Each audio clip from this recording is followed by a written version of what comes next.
നമ്മുടെ ആ വളവിന് സംസാരിക്കണ വളവിന് താമസിക്കണ നമ്മുടെ സേവ് സാറില്ലേ, സാറിനെ കണ്ട്. സാറ് റിട്ടയർഡ് മിലിറ്ററി അല്ലേ. അപ്പൊ അങ്ങനെ ഞങ്ങൾ കണ്ട് സംസാരിച്ചിരുന്ന കൂട്ടത്തില് ഞാൻ ഇങ്ങനെ സാറിൻ്റെ അടുത്ത് പറഞ്ഞു, സാറേ ഞാൻ എന്നെ മിലിറ്ററി ചേരാനുള്ളൊരു പ്ലാനൊക്കെ ഉണ്ടെന്ന്. സാറ് പറഞ്ഞ് വളരെ പോയെന്നൊക്കെ പറഞ്ഞ് അപ്രീഷിയേറ്റ് ഒക്കെ ചെയ്തു. എടാ പുള്ളിയുടെ അടുത്ത് നൈസായിട്ട് അതിന്റെ ഡീറ്റെയിൽസ് ഒക്കെ ഒന്ന് ചോദിച്ചുകൂടായിരുന്നു? അതൊക്കെ ഞാൻ ചോദിച്ചു. അപ്പൊ അടുത്ത റിക്രൂട്ട്മെന്റിന് കൊടുക്കാന്ന് പറഞ്ഞു. പിന്നെ ബോഡി ഫിറ്റ്നസിന്റെ കാര്യത്തിൽ പേടിക്കണ്ട, സാറിനെ ട്രെയിൻ ചെയ്യാന്ന് പറഞ്ഞു. ചേട്ടാ ഓ ട്രെയിനിങ്ങിന് പോകുമ്പേ എന്നെ കൂടെ കൊണ്ടുപോണേ, അതാകുമ്പോ ഇപ്പഴേ കണ്ട് പഠിക്കാലോ. കൂടെ കൊണ്ടോ, പക്ഷെ തിരിച്ചു വരുമ്പോ ഒരുപാട് മുട്ടയെ വാങ്ങിച്ചോണ്ട് കൊടുക്കേണ്ടി വരും. ഇനി ഫുഡിന്റെ കാര്യത്തിൽ കുറച്ച് ശ്രദ്ധിക്കണം.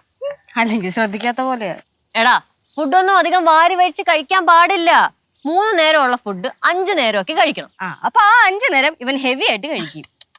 ആണൊന്നുമില്ല, ഇപ്പൊ കറക്റ്റ് ചെയ്യാൻ നോക്കൂ. ഇപ്പൊ നോക്കി ചോദിച്ചു, ഇനി ഒരു ഫുൾ ചാർട്ട് പ്ലാൻ കാണും എനിക്ക്. വൈറ്റമിൻസ് മിനറൽസ് ഒക്കെ ഉള്ള കറക്റ്റ് ഫുഡും നന്നായിട്ട് വെള്ളവും കുടിക്കും. പ്രോട്ടീൻ വേണ്ടേ? പ്രോട്ടീൻസ് വേണ്ടേ? പ്രോട്ടീനും വേണം. ഞാൻ പറഞ്ഞില്ലേ ചാർട്ട് റെഡിയാക്കി മറന്നു പോയിരിക്കാൻ. ചേട്ടാ ഓ ജ്യൂസിന്റെ കാര്യം മറക്കരുത്.